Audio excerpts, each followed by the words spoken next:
ଜୟ ଜଗନ୍ନାଥ। ନମସ୍କାର। ଆସନ୍ତୁ ଜାଣିବା 2025 ମସିହାରେ ମୀନ ରାଶି କେମିତି କଟିବ। ଗ୍ରହ ସ୍ଥିତିକୁ ନେଇକି ବିଚାର କଲେ 2025 ମସିହା ମୀନ ରାଶି ଜାତକମାନଙ୍କ ପାଇଁ ଉତ୍ଥାନ ପତନ ଦେଇ ଗତି କରିବ। ଆର୍ଥିକ କ୍ୟାରିୟର ଶିକ୍ଷା କ୍ଷେତ୍ରରେ ଉତ୍ତମ ପରିମାଣ ମିଳିପାରେ। ବ୍ୟବସାୟରେ ପ୍ରେରଣା ଉଚିତ ଲାଭ ମଧ୍ୟ ମିଳିବ। କୌଣସି ନୂଆ ପ୍ରୋଜେକ୍ଟ ଆରମ୍ଭ କରିପାରନ୍ତି। ବ୍ୟବସାୟ କ୍ଷେତ୍ରରେ ନିବେଶ କରିଲେ ଉନ୍ନତି ହେବା ସହ ସମସ୍ତ ଚିନ୍ତାରୁ ମୁକ୍ତି ମିଳିବ।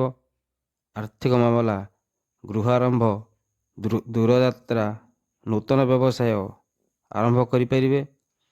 ବାଦ ବିବାଦ, ମାଲ ମକଦ୍ଦମା, କ୍ରୀଡ଼ା ପ୍ରତିଯୋଗିତା, ପ୍ରତିଦ୍ୱନ୍ଦ୍ୱିତା ପରୀକ୍ଷା, ସାକ୍ଷାତକାର ପରୀକ୍ଷାରେ କୃତକାର୍ଯ୍ୟ ହେବେ। ଧନ ସମ୍ପଦ ମାମଲାରେ ବୃଦ୍ଧି ହେବ।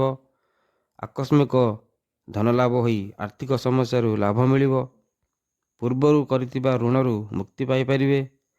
ଆର୍ଥିକ ଦିଗରୁ ଉନ୍ନତି ହେବା ଫଳରେ ନୂତନ ପଦାର୍ଥ ସଂଗ୍ରହ କରିପାରନ୍ତି। ବିତି ଯାଇଥିବା ମାମଲାରେ ମିତ୍ରଙ୍କ ସାହାଯ୍ୟରେ ସଫଳତା ମିଳିବ। ସୁଖ ସମ୍ପଦ ପ୍ରାପ୍ତି ହେବା ସହ ନୂତନ କାର୍ଯ୍ୟ କିଛି କରିବା ପାଇଁ ମନ ବଳେଇ ପାରନ୍ତି। ରାଜକୀୟ ମାମଲାରେ କାର୍ଯ୍ୟ ସବୁ ଦୂର ହୋଇ ଉଚ୍ଚ ଆଶାରେ ଆଗେଇବେ। ଭବିଷ୍ୟତରେ ଥିବା ମିଳିବା ସମ୍ପଦ ସବୁ ମାମଲା ସମାଧାନ ହୋଇଯିବ। ଗୃହରେ ସବୁ ସଦସ୍ୟଙ୍କ ପ୍ରତି ଧ୍ୟାନ ରଖିଲେ ସକାରାତ୍ମକ ପରିବେଶ ସୃଷ୍ଟି ହେବ। ପରିବାରର କୌଣସି ସଦସ୍ୟଙ୍କ ନୂତନ କର୍ମ ନିଯୁକ୍ତି ମିଳିବ। ଦାମ୍ପତ୍ୟ ଜୀବନ, ପ୍ରେମ ଜୀବନରେ ମଧ୍ୟ ବିଶେଷ ସଫଳ ପାଇବେ। ଭାଇ ଭଉଣୀଙ୍କ ସହ ମନମାଳିନ୍ୟ ଦୂର ହୋଇଯିବ। ପଡ଼ୋଶୀ କୁଟୁମ୍ବ ସହ ମତାନ୍ତର ଥିଲେ ମେଣ୍ଟିଯିବ। ସନ୍ତାନଙ୍କ ସମ୍ବନ୍ଧିତ କୌଣସି ମହତ୍ତ୍ୱପୂର୍ଣ୍ଣ କାମ, ବିବାହ, ଚାକିରି ଇତ୍ୟାଦି ସମ୍ପୂର୍ଣ୍ଣ ହୋଇଯିବ। ଜୀବନସାଥୀଙ୍କ ସହ ସୁଖ ଶାନ୍ତି ସମୟ ବିତିପାରିବ। କର୍ମକ୍ଷେତ୍ରରେ ସୁଖ, ସୌଭାଗ୍ୟ, ଯଶ, ପ୍ରସିଦ୍ଧି ଆଶା କରିବ। କର୍ମକ୍ଷେତ୍ରରେ ପ୍ରମୋସନ ପାଇବା ଫଳରେ ପରିବର୍ତ୍ତନ ଆସିବ। ବରିଷ୍ଠ ଓ ଉଚ୍ଚାଧିକାରୀଙ୍କ ସହିତ ସୁସମ୍ପର୍କ ରଖି କର୍ମକ୍ଷେତ୍ରରେ ଶାନ୍ତି ମିଳିବ। କର୍ମକ୍ଷେତ୍ରରେ ଭଲ ପରିଣାମ ମିଳିବା ସହିତ ଉଚ୍ଚ ପଦପଦବୀ ପାଇବାର ମଧ୍ୟ ଯୋଗ ଅଛି। ବିଦ୍ୟାର୍ଥୀମାନେ ଉଚ୍ଚଶିକ୍ଷା କ୍ଷେତ୍ରରେ ସଫଳତା ଅର୍ଜନ କରିବା ସହ ମାନସିକ ସ୍ଥିତି ବହୁତ ଭଲ ରହିବ। ବିଦେଶରେ ରହି ପାଠ ପଢ଼ୁଥିବା ଛାତ୍ରଛାତ୍ରୀମାନେ ବହୁତ ସକାରାତ୍ମକ ଫଳ ପାଇବେ। ରାଜନୀତି କ୍ଷେତ୍ରରେ ଉଚ୍ଚ ସମ୍ପର୍କର ଲାଭବାନ ହେବେ। କୌଣସି ବରିଷ୍ଠ ରାଜନେତାଙ୍କ ପରାମର୍ଶରେ ନିର୍ବାଚନର ସୁଯୋଗ ପାଇପାରନ୍ତି।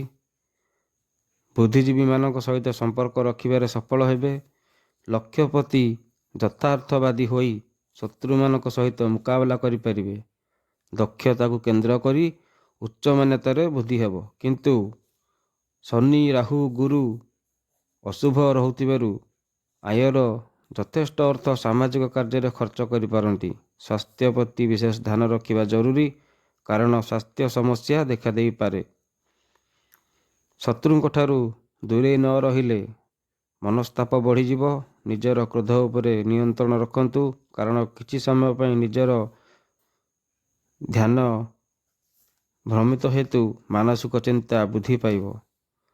ପରିବାରରେ ଶୁଭ କାର୍ଯ୍ୟ କି ମାଙ୍ଗଳିକ କାର୍ଯ୍ୟ ପାଇଁ ଧାଁ ଦୌଡ଼ କଷ୍ଟସିଦ୍ଧି ହୋଇପାରେ।